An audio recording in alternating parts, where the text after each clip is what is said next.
नमस्कार, सत श्री अकाल, राम राम सा, खम्बाणी, वणक्कम, प्रणाम। आप सभी का ऑल्टरनेट मीडिया में फिर से स्वागत है। मैं आपकी होस्ट गायत्री देवी। हमारे साथ जुड़े हुए हैं शमीक मोहित्रा जी।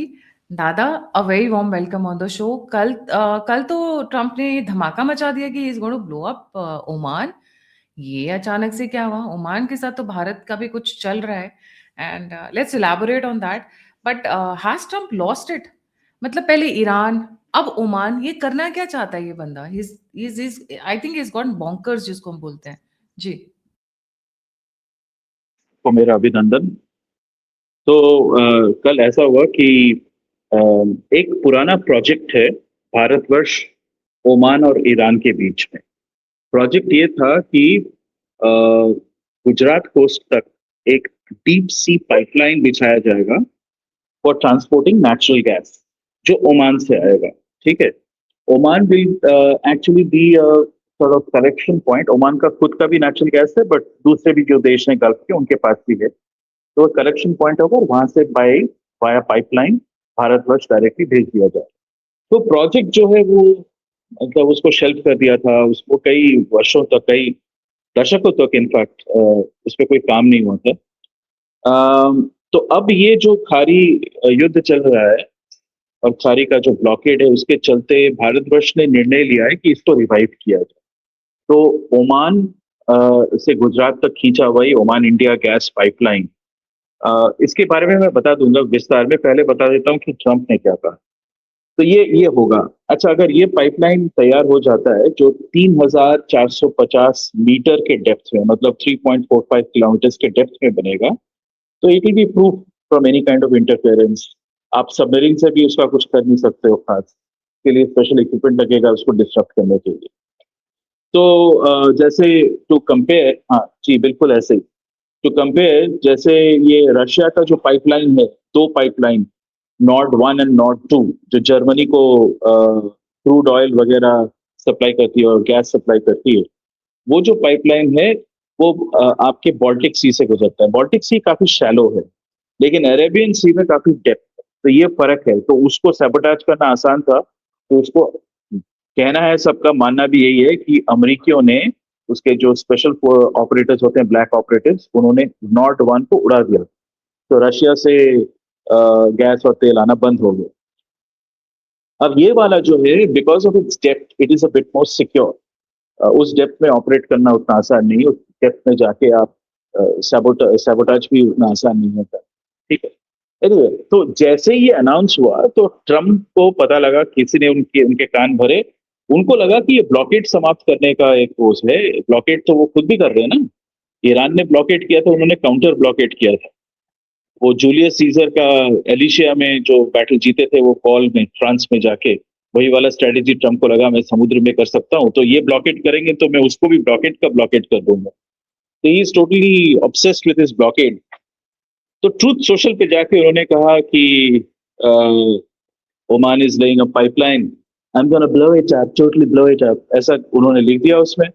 तो ब्लो इट अप का क्या मतलब है? आप क्या करो, करना क्या चाहते हो? आप ओमान को उड़ा दोगे या पाइपलाइन को उड़ाओगे? वो स्पष्ट नहीं था। एनीवे, जो ये एक्सट्रीम रिएक्शन है, ये थोड़ा सा खिसियानी बिल्ली खंबा नोचे जैसी बात है। क्योंकि पहले ट्रम्प साहब चाइना गए। चाइना में उनका मेन उद्देश्य ये था कि मैं आप लोगों को टेक्नोलॉजी पे एक्सेस दूंगा। देखिए, एआई के लिए जो चिप्स चाहिए होते हैं, उसका मैन्युफैक्चर एएसएमएल बोल के कंपनी है डच, उसके लिथोग्राफी मशीन से होता है। ठीक है। तो वो दुनिया का बेस्ट लिथोग्राफी मशीन है। तो उसका एक्सेस ट्रम्प ने बंद कर दिया था। पहले बाइडेन ने बंद करके रखा था, अब ट्रम्प ने बंद करके रखा है, जिससे चाइना अपने बेस्ट चीज ना कर सके। तो ट्रम्प ने जाके कह दिया कि हम एक्सेस दे देंगे, हम थोड़ा और ट्रेड भी कर लेंगे, तो बस थोड़ा सा ये ईरान वाला जो चीज है ना, ये मामला हमको सुलटाने में मदद कर दो। तो चाइनीज शी जिनपिंग ने कहा, हाँ हाँ बिल्कुल सही बात है, ये होना नहीं चाहिए, बहुत बुरी बात है, युद्ध बहुत बुरी बात है और युद्ध को समाप्त होना चाहिए। तो बहुत अच्छी अच्छी बातें उन्होंने कही एक महान संत की तरह, और फिर बेसिकली नतीजा हुआ जीरो अंडा। तो ट्रम्प काफी मतलब खिंच के वापस गया। उसको लगा था वो बहुत बड़ा एक डील करके जाएगा, लेकिन वो डील उसको मिला नहीं। और तुरंत ही उसने पिवट करके इंडिया के साथ कुछ करने की कोशिश करी। तो मार्को रूबियो यहाँ पे आया हुआ था। तो मार्को रूबियो ने, तो वो साहब यहाँ पे आए, पहले कलकत्ता जाके मिशनरीज के साथ मीटिंग करते हैं। मिशनरीज ऑफ चैरिटी जो मदर टेरेसा का ऑर्गेनाइजेशन है, फिर दिल्ली जाते हैं। दिल्ली जाके उनको बहुत ही एक रूखा सूखा सा रिसेप्शन मिलता है। तो वो इधर उधर की बातें करके फिर मेन मुद्दा उनका वही था, वो कहते हैं कि आप ईरान से ना तेल मत लो, आप रशिया से तेल मत लो, यही कहने आया था वो, और कुछ था नहीं। ये है उनका सो कॉल्ड तथाकथित स्पेशल रिलेशनशिप। तो इस स्थिति में इंडिया ने ये अनाउंस किया कि हम तो भाई वो ओमान के साथ हमारा जो ये पाइपलाइन का वो था, प्रकल्प था, उसको हम उसको फिर से चालू कर रहे हैं। इस प्रकल्प में ईरान भी जुड़ सकता है। अब भारतवर्ष ने ये नहीं कहा कि इस युद्ध के चलते जुड़ सकता है, चाहे बाद में जुड़े, लेकिन ट्रम्प जो है उसके लिए ये एकदम वो एक सांड को लाल रंग का कपड़ा दिखाने जैसा हो गया। तो भड़क गया और फिर ओमान को उड़ा देगा, उसने कहा। भारत को उड़ा नहीं सकता, ये नहीं कह सकता I am going to blow up India, तो वो ऐसा कह नहीं सकता। उसने कहा ब्लो अप ओमान, तो ओमान को ब्लो अप करने की बात कर रहा है। अब देखिए ये तो हल्की बात है, इसको अगर थोड़ा सा डीपली स्टडी करें तो उसका एक्चुअल निष्कर्ष क्या निकलता है। पहले मैं बता दूं इस पाइपलाइन से भारतवर्ष को लाभ क्या होगा। देखिए हमारा जो एनर्जी मिक्स है उसमें डिक्लेयर्ड पॉलिसी है कि 2030 तक, अभी 7% है टोटल एनर्जी मिक्स में नेचुरल गैस का कंपोनेंट, 2030 तक उसको 15% किया जाएगा, यानी कि डबल। इस वक्त हम सालाना 55 million metric ton equivalent natural gas का खपत करते हैं, जिसमें से आधा इंडिया में हम खुद उत्पादन कर सकते हैं, अनलाइक क्रूड ऑयल जहां पे हमारे पास केवल 15% उत्पादन क्षमता है। लेकिन नेचुरल गैस के केस में आधा हम इंडिया में उत्पादन करते हैं, बाकी हम बाहर से मंगाते हैं। इसका मतलब क्या बनता है, 27-28 मिलियन मेट्रिक टन बाहर से आता है। उसमें से लगभग आधा, आधे से थोड़ा सा कम कटर से आता है। लेकिन कटर में क्या हुआ, कटर में उनका 17% capacity has been blown out, और उसको रेस्टोर करने में 1.5 साल से 2 साल लगेगा, उन्होंने खुद कहा है। सो वहां से आएगा तो जरूर, अवश्य आएगा, लेकिन कम मात्रा में है। तो आप मान सकते हो कि 45% में से 17% ऑफ 45 अगर हम हिसाब लगाएं तो ये बनता है कुछ 14-15%। 14-15% हमारा जो आ रहा था वो नहीं आएगा। तो हम अब क्या करें, तो एक हमारे पास विकल्प है कि हम दूसरे जगह से लें, जैसे यूएसए हो गया, कनाडा हो गया, इंडोनेशिया हो गया, या फिर आपका मोजाम्बिक वहां पे भी है, वहां से लाएं। लेकिन देखें इन सब चीजों को लाने में ओवर लॉन्ग डिस्टेंसेस, उसमें एक ट्रांसपोर्ट का खर्चा भी आता है, that adds to the cost. Insurance का खर्चा भी ज्यादा होता है ना। आप कहाँ तो गल्फ से ला रहे थे, जो हमारे यहाँ से 1,500 और 2,000 किलोमीटर के रेंज में सारे उनके पोर्ट्स हैं, और जिसकी मैं बात कर रहा हूँ ये सब 6,000, 11,000, 14,000 किलोमीटर दूर है। यहाँ से लाने में हमारा जो है खर्चा बहुत ज्यादा होगा। प्लस ये लोग जो हैं इनका नेचुरल गैस ज्यादा एक्सपेंसिव है। उसके कारण बहुत सारे हैं, लेकिन उसमें नहीं जाता हूँ, लेकिन एक्सपेंसिव है ये फैक्ट। तो हमारे लिए विकल्प यही है, या तो हम रशिया से लें, रशिया के पास चीपर नेचुरल गैस है, और वो रूट भी बहुत लंबा है, इसलिए हम वो नॉर्थ साउथ कॉरिडोर बनाने की बात कर रहे थे। या फिर हम जो दूसरे देश हैं जैसे यूएई हो गया या ओमान हो गया, इन लोगों से अपना जो है इनबाउंड तो वो बढ़ा दें। तो सबसे सस्ता और सिक्योर तरीका जहाज नहीं है, सबसे सस्ता और सिक्योर तरीका पाइपलाइन। तो इसकी लागत आएगी, मैं आपको बता दूं, 43,000 करोड़ रुपया बनाने में। इसको हमें 4 साल लगेंगे, ठीक है। और इसकी जो क्षमता होगी वो होगी 31 मिलियन मेट्रिक टन इक्विवेलेंट। किसका, नहीं 31 नहीं, सॉरी, वन एक सेकंड, उसका 1/3, हाँ। तो around 11 to 12 million metric ton इसकी क्षमता होगी। यानी हमारा जो 55 का अभी का रिक्वायरमेंट है उसका लगभग 20%, 20% हम यहां से ला सकते हैं। इससे क्या होगा, जो कटर का वो था उसकी पूरी भरपाई हो जाएगी एक शॉट, और उसपे मतलब कोई दिक्कत नहीं आएगी। लेकिन अब देखते हैं, मैंने कहा था 2030 तक हमें 15% करना है नेचुरल गैस, क्योंकि नेचुरल गैस जो है वो एक बेटर सोर्स ऑफ एनर्जी है, it is a cleaner source of energy. ठीक है, हमारे तो वो भी कमिटमेंट्स है ना कि हम क्लीन बिजली और क्लीन एनर्जी का वो करेंगे। उस टारगेट के हिसाब से भी हमें करना ही पड़ेगा। तो उस समय अगर हम 15% का हिसाब देते हैं तो 120 हो जाता है मिलियन मेट्रिक टन। अभी 55 है, 120 हो जाता है। तो हमें ये ऐसा नहीं है, आप लोग ये मत समझें कि एक पाइपलाइन बना दिया, एक सिंगल पाइपलाइन तो हो गया। आप जब एक पाइपलाइन बनाते हो तो सी बेड पे एक उसको मेंटेन करने के लिए, उसको ट्रांजिट करने के लिए, सी बेड ऐसा नहीं है कि एक सपाट भूमि है। Under the sea you have mountains, you have got ranges, you have got crevices, all kinds of structures. तो आपको ऐसे ऐसे जाना पड़ता है। तो आप एक बार एक पाइपलाइन बना देते हो, दूसरा पाइपलाइन बनाने में काफी आसानी होती है, क्योंकि वो बेसिक वो ऑलरेडी बन चुका है। तो अगर हम डबल करना चाहते हैं तो इसको भी हम डबल कर सकते हैं। और जो विशेषतर हम गल्फ के देशों के साथ अपनी मित्रता बढ़ा रहे हैं ना पिछले 10 साल से, उसका एक ध्येय तो ये भी था कि भारतवर्ष सबसे बड़ा कंज्यूमर बन के उभरे गल्फ के तेल के लिए, और उनका जो पैसा है, जो पैसा हमसे कमाएंगे, उसको वापस भारतवर्ष में ही निवेश करें, यहाँ पे इंडस्ट्री बढ़ाने के लिए। ये हमारा टैक्टिक है। काफी हद तक हम इसमें सक्सेसफुल हैं, स्पेशली यूएई के साथ। अभी यूएई ने क्या किया, उसने ये ओपेक को छोड़ दिया। उसने कहा कि हम अपना प्राइस खुद सेट करेंगे, हम जिसको मर्जी बेचेंगे। उसमें से उन्होंने इंडिया के साथ डील साइन करके अब एक बहुत बड़ी मात्रा उनकी इंडिया में एक्सपोर्ट होने वाली है। देखिए यूएई के लिए बहुत लाभदायक है। क्यों?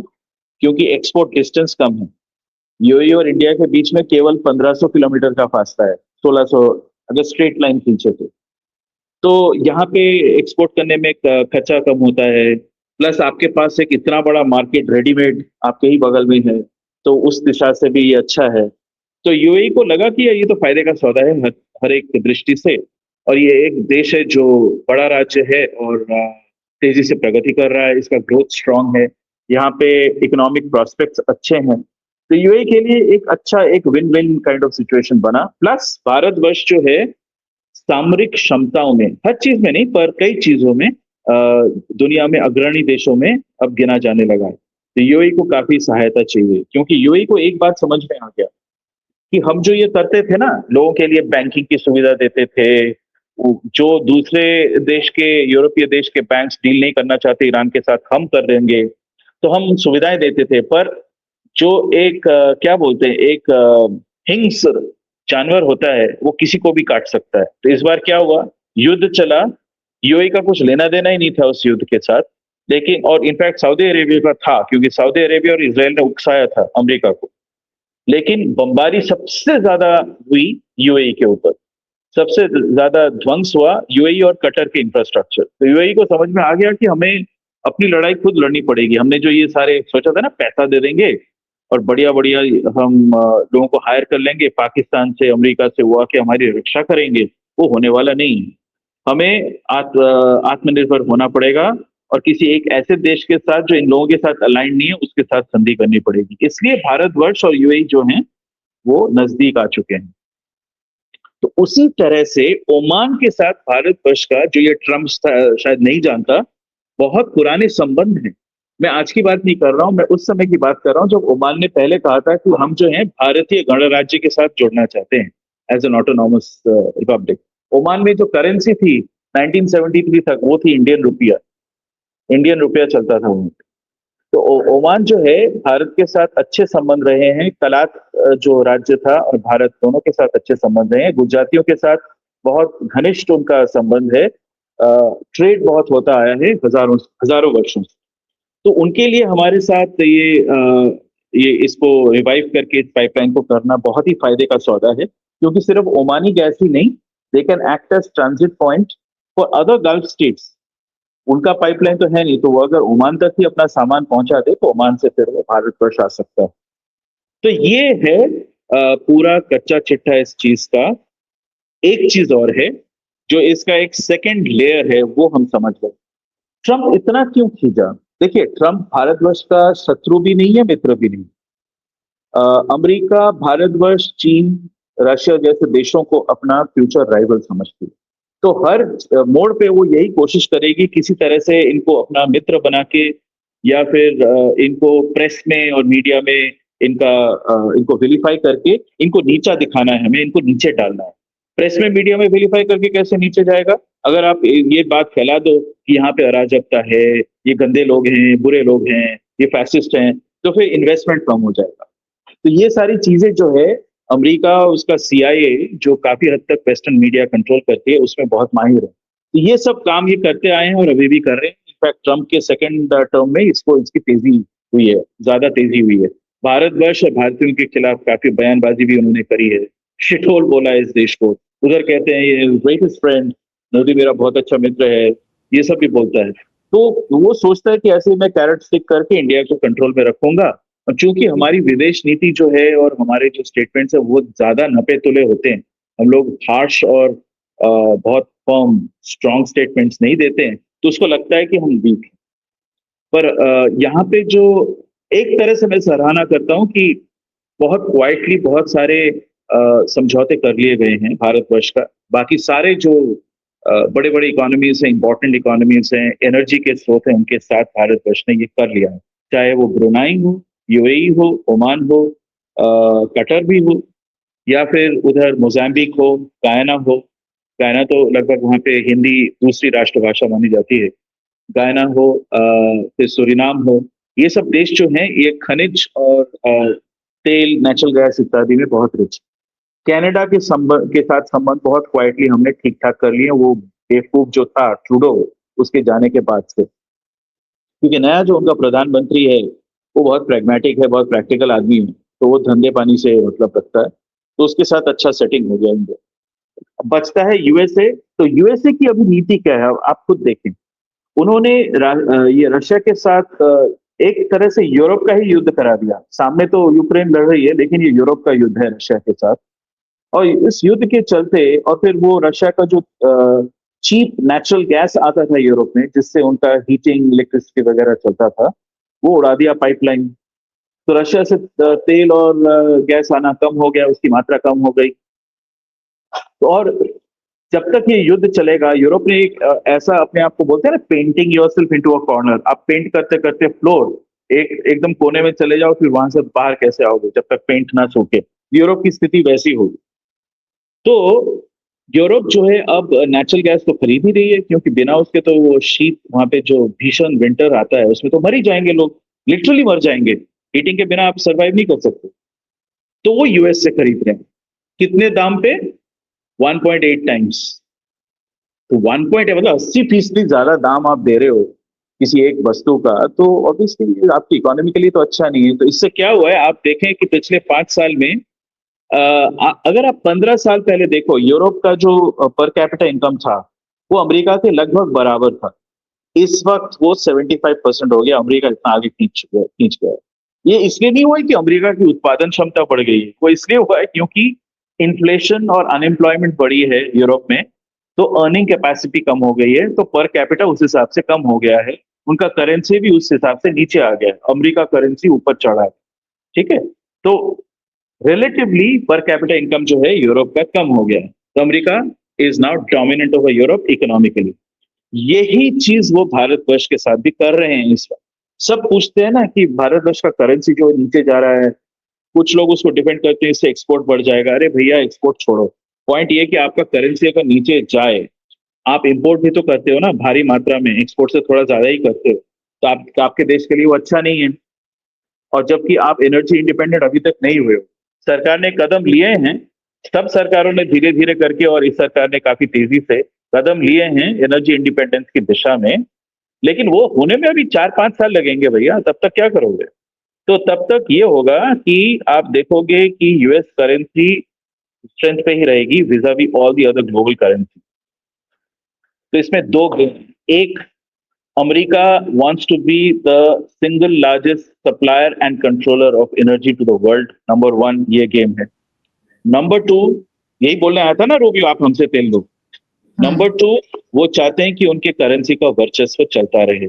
जब तक आपका करेंसी वीक रहेगा, आप अमेरिकी ट्रेजरी बिल्स खरीदते रहोगे। उनका जो बॉन्ड इशुएंस होता है ना, सबको पता है अमेरिका अभी कर्ज में डूबा हुआ है, लेकिन वो कर्ज जो है उसका 1/3 विदेश के लोग खरीदते हैं, तो इसलिए वो सस्टेनेबल है।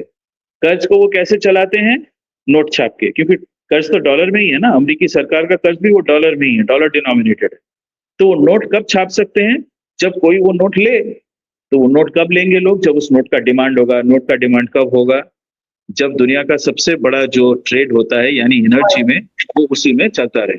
तो एग्जैक्ट ये जो चीज है ना, ये बदलने वाला नहीं है, और यही जो है चाबीकाठी है अमेरिका के पावर का। तो उसको मेंटेन करने के लिए वो सब कुछ करेंगे। ट्रंप ने कहा कि मैं 1.5 ट्रिलियन, 1 ट्रिलियन उनका डिफेंस बजट था, मैं 1.5 ट्रिलियन खर्चा करूंगा। क्यों? क्योंकि वो $500 बिलियन एक्स्ट्रा जो है ना, वो नए सैनिक की भर्ती करने में नहीं लगाएंगे, वो नए युद्धास्त्र खरीदेंगे, नए बेसेस बनाएंगे। क्यों? क्योंकि उनको सारे विश्व पे अपना दबदबा बना के रखना है। कोई सोचे भी नहीं, स्वप्न में भी नहीं सोचे कि हम अमेरिका को चैलेंज कर सकते। तो ये जो सारी चीजें हैं, उसी का फलस्वरूप है। और ये जो उन्होंने अभी धमकी दी है, I'm going to blow up Oman, तो ये उसीलिए उन्होंने दिया है, ताकि वो ओमान सोचे भी नहीं कि ईरान के साथ मिलके इंडिया का कुछ सहायता करे या इस पाइपलाइन में जाए। पाइपलाइन तो बनेगा अगर भारतवर्ष इसको बड़े क्वाइटली ओमान इंडिया पाइपलाइन बना दे, with UAE and maybe Saudi Arabia joining in back end supply, फिर ट्रम्प कुछ कर नहीं पाएगा, क्योंकि उसके पास वो कोई क्या बोलते एक्सक्यूज नहीं रहेगा उसको करने का। ठीक है ना? तो ये जो है ये चल रहा है।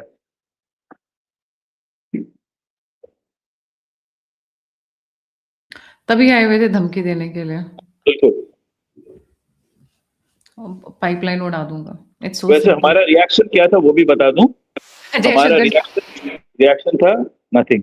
कोई किसी ने कुछ कहा ही नहीं है, just ignored it, just ignored it, और दैट्स द बेस्ट रिएक्शन। जी, thank you so much, Dada, for updating us on this. Lot of things are happening in geopolitics, and there are some important ones. So we'll be covering दादा के साथ में कल परसों तक हम और भी developments cover करने वाले हैं. Some important things are happening behind the scenes, especially West Asia में दादा. The way the new alliances are being formed, old ones are being dumped. Abraham accord को लेके आपने देखा ही पाकिस्तान का क्या स्टेटमेंट आया। वहाँ के एक कोई लीडर है, वो बोलते हैं हम इनका खून कर देंगे अगर इन्होंने इज़राइल के साथ कोई समझौता किया, राइट? सो गले पे इनके चाकू लगना शुरू हो गया। वो धीरे-धीरे कब खून निकलना शुरू होगा, वैसे तो खून निकल ही रहा है। वो देखने वाली बात है।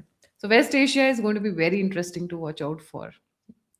जी, थैंक यू सो मच दादा फॉर जॉइनिंग। जी, जाने से पहले व्यूअर से रिक्वेस्ट है, लाइक, सब्सक्राइब और शेयर करना ना भूलें। अगर आप मेरी मदद और सहायता करना चाहते हैं तो दिए हुए नंबर और यूपीआई पे आप मुझे कंट्रीब्यूट कर सकते हैं। आप मुझसे जुड़ना चाहते हैं, इन्फॉर्मेशन शेयर करना चाहते हैं तो सभी के सभी लिंक्स डिस्क्रिप्शन बॉक्स में। इसी के साथ जय हिंद, जय श्री राम, हर हर महादेव। ओम नमः शिवाय। जय हिंद।